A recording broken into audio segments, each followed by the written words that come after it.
Deep inside forgotten archives, there exist illustrations and chronicles that do not comfortably fit into the official timeline of human history.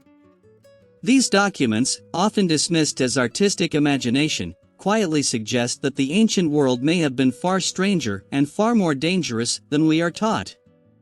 Dated to the late medieval period, these manuscripts describe an age that their authors believed existed long before recorded civilization. A world shaped by creatures, technologies, and rulers that modern history refuses to acknowledge. What makes these records unsettling is not their fantasy, but their calm certainty. The manuscript is divided into two major sections. The first documents survival. The second describes governance. A world of impossible fauna. The opening pages focus on hunting, an ordinary activity, at least at first glance. Familiar animals appear: wild boars, elephants, large cats. But scattered among them are creatures that should not exist according to modern biology. Massive reptilian predators. Serpent-like beings several meters long. Creatures with armored backs, elongated limbs, and anatomical details rendered with almost scientific care. There is no symbolism here. No heroic exaggeration. The text treats these beings as routine threats hunted with planning, coordination, and specialized equipment. Some scenes depict organized military units confronting enormous reptiles. Infantry formations, projectile weapons, and wheeled mechanical devices appear in the background. These machines resemble advanced torsion engines or heavy launch mechanisms, technology far more complex than what is typically attributed to antiquity. The tone is disturbingly practical. This is pest control, not myth. A global struggle. These encounters are not limited to one land. The chronicle moves across regions identified as Europe, India, and Africa. Each location shows local populations using different techniques: fire, traps, heavy nets, to neutralize similar creatures.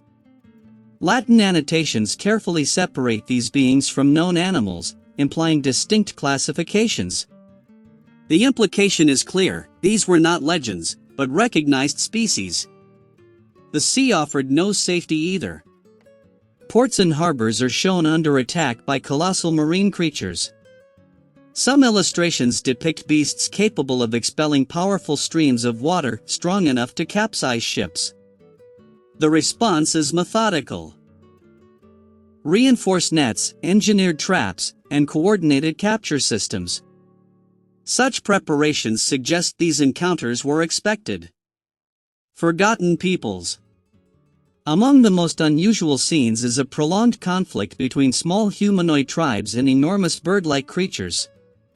The small figures display banners, formations, and mounted units riding animals adapted to their scale. The birds defend nests and territory, turning the struggle into a war over survival. Similar accounts appear in multiple historical sources, suggesting this idea was not isolated to a single author. The manuscript treats these peoples not as myths, but as vanished nations. Beyond nature. As the chronicle progresses, the focus shifts from creatures to society itself. Strange humanoid beings appear, part human, part animal, recorded without mysticism. They are presented as biological facts, not allegories. This raises uncomfortable questions. Were these evolutionary branches? Genetic anomalies? Or remnants of knowledge now lost? Then the narrative changes direction entirely. The rulers of the world. The second section introduces those described as overseers, beings the ancients called gods. These figures are not distant spirits. They are physical, present, and deeply involved in human affairs. They arrive in elaborate vehicles, supervise labor, teach agriculture, metallurgy, navigation, and architecture. They enforce order. Their role resembles administrators rather than deities. Knowledge is transferred directly. progress is guided, not discovered. A striking detail becomes impossible to ignore: scale. These rulers are consistently depicted far larger than ordinary humans. Not symbolically, but proportionally. Animals, buildings, and tools around them confirm it. Historical figures appear with similar traits. Commanders riding elephants that barely reach their waist. Horses that look undersized beside their riders. The implication is unsettling. The elite of antiquity may not have been merely powerful, but physically different. A unified world. Cities shown across different regions share the same architectural language. Vast avenues. Monumental structures. Spires and towers that resemble technical installations rather than temples. Egypt appears without familiar pyramids. Instead, towering needle-like structures dominate the horizon. More like energy towers than tombs. India resembles Europe. Europe resembles everywhere else. The world seems standardized. A single civilization. A single design. Collapse. The final pages abandon order. Statues fall. Symbols are destroyed. Old beliefs are erased. New ideologies rise among ruins. The manuscript records chaos, iconoclasm, and degeneration. Deformed beings appear. Hybrid creatures roam broken cities. The careful balance once maintained collapses. Then the overseers vanish. No explanation is given.